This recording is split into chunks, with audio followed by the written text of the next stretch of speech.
Party. Thank you, Mr. Speaker. Well, the response of the government House Leader makes me think that they're going to be slapping on our license plates New Brunswick, where nothing ever changes. New logo.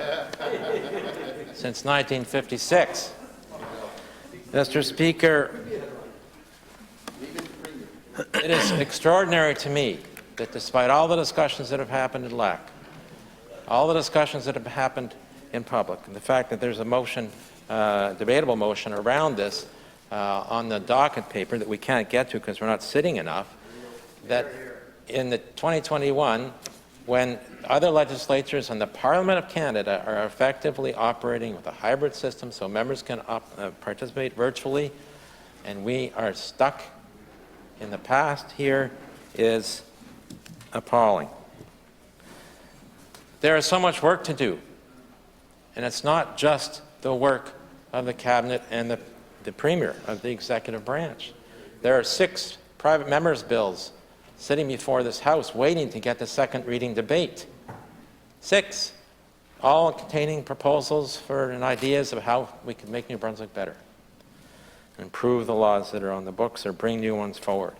We had 13 debatable motions to talk about the big issues of the day, and now there's many more.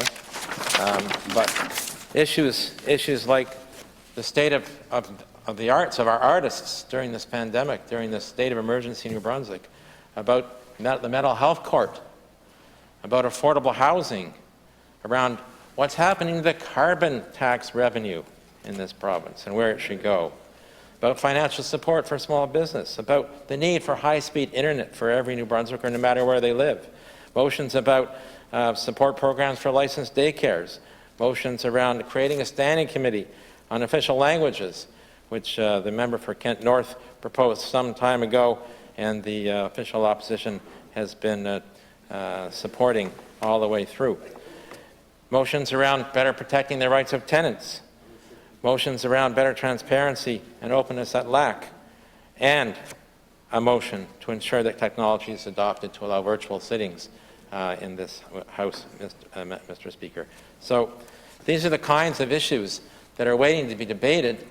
These are the kinds of bills like on local food security, like on better protecting tenants' rights by amending the Residential Tenancies Act, and many others.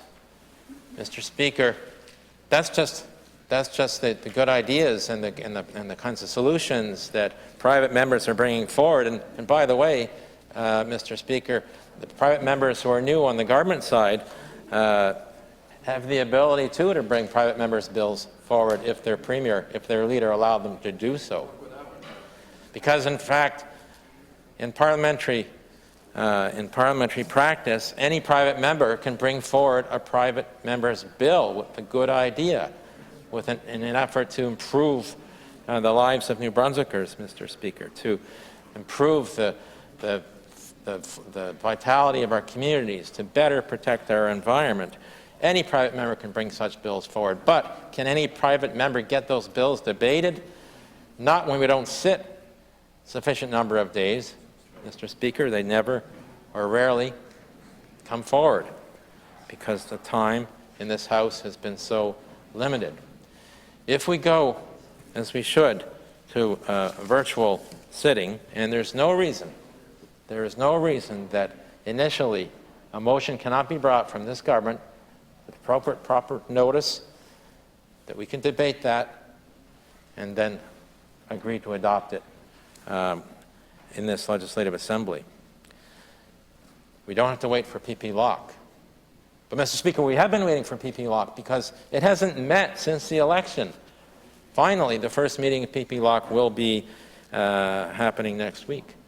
How many months has it been since the election that PP Lock and other committees have never sat? Why, Mr. Speaker? Because just like the number of sitting days in this House currently is controlled by the executive branch, the committees of this House are controlled by the executive branch, and it's not acceptable. The calendar upon which, or the timing upon which those committees meet, their agendas, are controlled by the executive branch. And that's the way it's been for some time, Mr. Speaker, and it's time for change.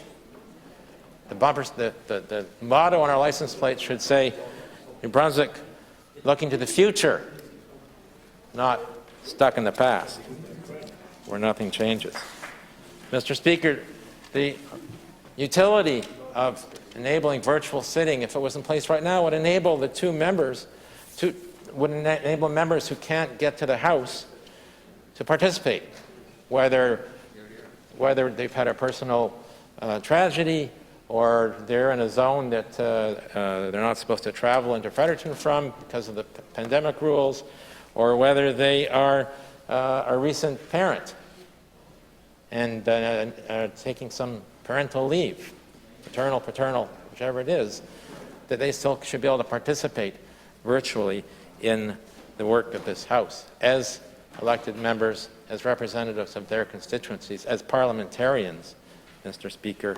And yet the members opposite, the government, members, the Premier, the House Leader, seem to have dug in on this question, Mr. Speaker. It defies explanation. It's unacceptable. It's undemocratic, Mr. Speaker, and it's got to change.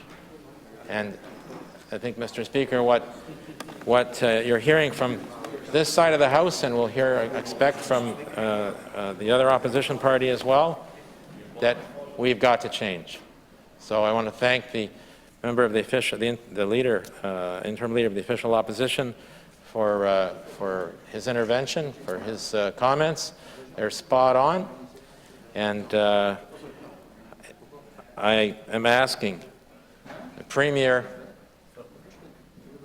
and his caucus to think about what they're doing to this democracy in New Brunswick by digging in their heels and refusing to move forward, moving New Brunswick into the 21st century where we can meet virtually and treat this parliament, this provincial parliament, with the respect it deserves rather than turning it into a sham.